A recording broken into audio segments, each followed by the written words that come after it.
Anđela, je li sve spremno? Evo, spremamo se, prvi trening, da se malo priviknemo na teren i pa da vidimo sutra.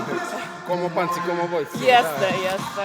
Peđu, našeg fotografa, je zanimalo šta ti to radiš, jel da? Male tajne velikih majstora. Čistimo lopte, pripremamo se za sutra.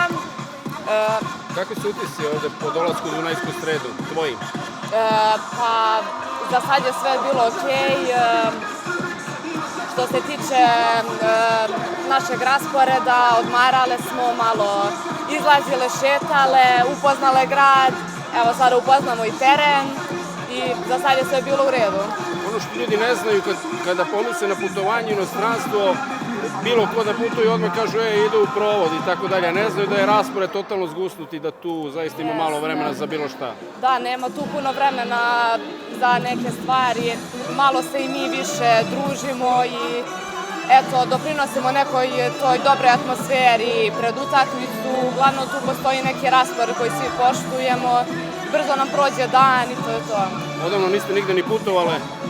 Da, ovo je prvi put, meni bar, mislim i ostalim mlađim igračima da tako putujemo negde sa ekipom. U stvari, ovo je moja prve evropske utakmice. Utakmice, da, i je u Evropi, jeste.